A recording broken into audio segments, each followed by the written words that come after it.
Now, we're going to get into subatomic particles, but don't stress about where they are because once we talk about the specific particles, we're then going to build up this idea and go through the ideas that were built up of what atoms look like and how they are set up as a result of what we discovered about how they behave. So, the discovery of the electron was one of the first sets of experiments to happen and give us results that tell us about what's going on in an atom. Now, we're going to do a little physics sidebar to discuss and maybe remind you of some things about electrons and even electrical charges, which is probably where we need to start since we're going to talk about the discovery of the electron. We just haven't gotten there yet. So, electrical charge is a fundamental property of some of the particles that compose atoms. So, some particles have no charge, some have positive, some have negative. But the result here is that we have electrostatic forces between the particles. And electrostatic forces are attraction and repulsion as a result of the charges on those two individual things. Now, some of this is going to sound familiar. So, properties of electrical charge. One is that opposite charges attract each other. So, a positive and a negative charge would be attracted to each other. The second property is that like charges repel, or like, I guess, the second point about the properties. So, two positive charges will repel each other, two negative charges will repel each other. And then the last thing that we use is the idea that these charges can sum and either leave you, like if you take all of the particles in an atom that each have a charge and you add up those individual charges, you can use or talk about or have an overall charge on that atom. So let's say that you had something that had one positive charge and one negative charge. You can treat this like a plus one and a minus one. And if you were to add those numbers together, you would get zero. So if you have an equal number of positive charges and negative charges, you have an overall neutral or zero charge thing that you're looking at.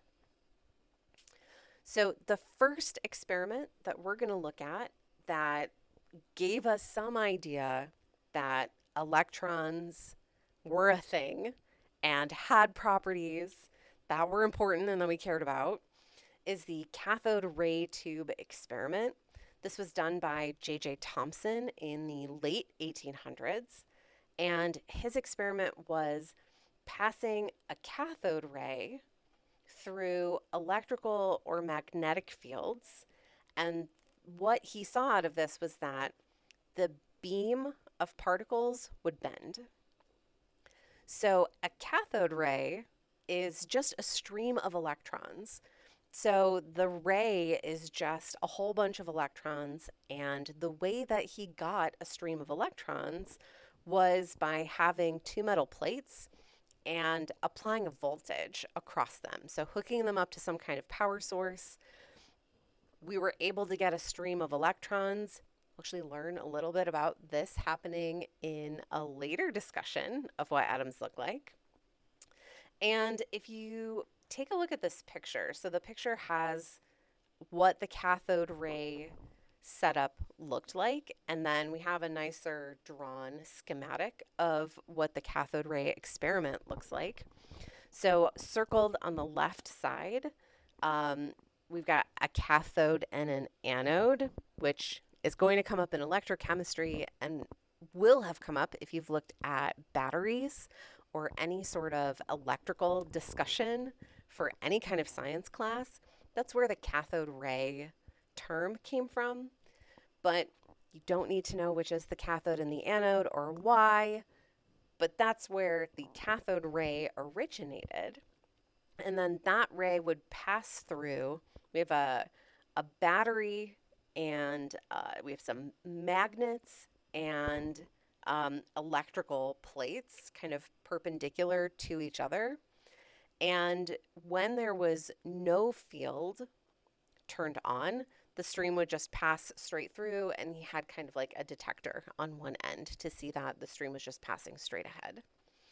And then if the magnetic field or the electrical field was turned on, you would see that the ray was deflected and the amount of deflection was measured.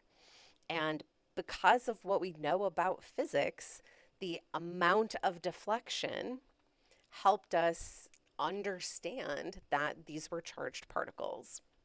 So, kind of here's a quick summary. Thomson was able to make a ray of electrons and a ray of what turned out to be electrons, I guess we should say, then passed it through a tube where there was a magnetic field outside the tube, an electrical field outside the tube. He could choose which was turned on, and when one was turned on, either one, there was some deflection. That deflection told us that this was a charged particle in the ray. Now, more specifically, in the results, the direction that the beam was deflected confirmed that the particles had a negative charge.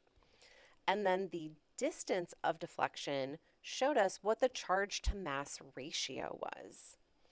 The results were consistent across metal types. So he used a bunch of different metals, but always got the same result, which meant that the particle that was negatively charged was the same particle from every different type of metal. So the conclusions that Thomson made out of this were that atoms of all elements contain identical negatively charged particles. Well, that was a pretty good conclusion, and he was right there. And then the second is that because atoms are neutral, which was something that was known going into this experiment, there must also be a positive charge in the atom. And that was also true. So, I mean, great job on the conclusions. It just didn't come out quite that well when he came up with his model of the atom. It doesn't get at what we know about how atoms look like today. However, right, this is just the first of many models of the atom. He called it the plum pudding model. And the plum pudding model is that if this circle, which is really a sphere, is an atom, there's some diffuse positive charge. So like the positive charge is kind of spread out all over the atom. And then there are electrons embedded in that positive charge. So he knew that the electrons were discrete because they were getting kicked out of every metal sample he used in creating the cathode ray. But he didn't know anything about what the positive charge looked like. So this was his guess. Now, normally, plum pudding doesn't mean much to you if you are an American person. But I do have a picture of what plum pudding looks like. So this is the picture on the right, where the electrons are the plums and the positive charge is the pudding. If you're looking for a more updated, relatable way to think about this, you can think about it like the chocolate chip cookie model of the atom, where the chocolate chips are the electrons and the cookie is the positive charge. So he really meant this positive charge is completely spread out over the entire atom like the cookie, and it is a holder for those negative charges, which are the chocolate chips. Now, we know that this is not really correct, but for a first model, it's really not too bad. There's some really good correct things about it, and it was a nice basis to build on for the next experiment. The next experiment that I want to talk about is the Millikan oil drop experiment from 1909. This experiment, what happened is that the person doing it, so Millikan, created charged oil drops, and he did this using X-rays, which was super cool. And because we know that charged particles are affected by electric fields, which was a part of figuring out what was going on in Thomson's experiment, he adjusted the electric field to make the particles hover. So I've got a picture here of what the experimental setup looked like. He had an oil atomizer, which is like a little puffer ball, like an old fancy perfume bottle that made little tiny drops of oil. And then the x-rays, so the oil would go into this instrument and then fall down between some electrical plates. He would hit those particles with an x-ray to create the charges and then turn on the electrical plates and adjust the magnitude of the field until the particles hovered. So the conclusions that he was able to make on this were one, the charge on one electron was 1.602 times 10 to the minus 19 coulombs, which it seems difficult to make that sort of conclusion based on this type of experiment. But what he used as a basis is that electrons are discrete particles. So the adjustment of the electrical plates to balance the charge would tell you some magnitude of charge, but that magnitude had to be made up of a discrete number of electrons, right? So that oil particle had one electron, or two, or three, or four, but it never had 1.12, right? It always had an exact number. So the values that he was getting for the charge in coulombs was some multiple of the charge on one electron. So with enough data, you can find that common multiple, and the smallest common multiple was 1.602 times 10 to the minus 19 coulombs. Now, then he was able to determine the mass of the electron.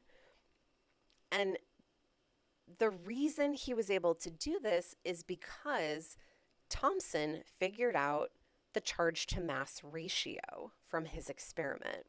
So Thomson figured out how the charge and the mass are related to each other. Then Millikan, once he found the charge, was able to use that to find the mass, which is also super tiny. And this tells us that compared to the mass of a hydrogen atom, which was something that was known at the time, the mass of an electron is tiny. So it's 1/2000th of the mass of an atom. So this tells us that most of the mass in an atom is associated with the positive charges. So that's the information that we get from Millikan. The next experiment is the Rutherford gold foil experiment, and I have the name Geiger here listed. So if you go through and look at who each of these people worked for, right, the gold foil experiment was done by Geiger, but Geiger was the grad student and Rutherford was not, so it's the Rutherford gold foil experiment. So the prediction for this experiment was that if you shot alpha particles at an atom, it should mostly pass through. So an alpha particle is something that has a positive charge, and if we're basing this on our chocolate chip cookie model or plum pudding model, that positive charge, we think that it's really spread out. So if you shoot an alpha particle at it, there's probably going to be some repulsive force, but that charge is so spread out, that force will be so small that the alpha particle is just going to pass through and you won't really see a difference. So in the gold foil experiment, we have a source of alpha particles. So this is actually like underlying, there's some nuclear chemistry in here. So we have alpha particles that are shooting out of this machine. We're going to shoot it at a piece of gold foil, which is just a really, really thin piece of gold. And they did find that most of the alpha particles passed straight through. So that was great. That seemed to like work with what we were expecting, except that what they did see were that the things that did get deflected, the angles were extreme. So nothing that you would expect if the atom looked like this chocolate chip cookie model. So they were getting deflection angles of almost 180 degrees. So that alpha particle was encountering something that it had an extreme repulsive force against. So these extreme deflections, I've got a closer up picture here. So, right, passing through is really encountering empty space in the atom. And then those extreme deflections means that it's coming up against a portion of highly concentrated positive charge that we're finally going to name the nucleus. And this is how Rutherford's nuclear theory came together.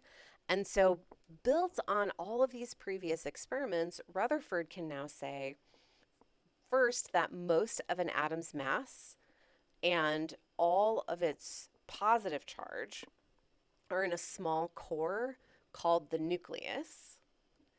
Then, most of an atom's volume is empty space, and the negative charge is kind of dispersed. He didn't really go into much with where the electrons were, just that they're kind of dispersed. And then an atom is electrically charged, so the number of electrons, which is where all our negative charge is, has to equal the number of protons, which is the particle that has a positive charge that's in the nucleus. And I mean, this is a pretty good setup for everything that we now know about atoms and need to use going forward for information about atoms.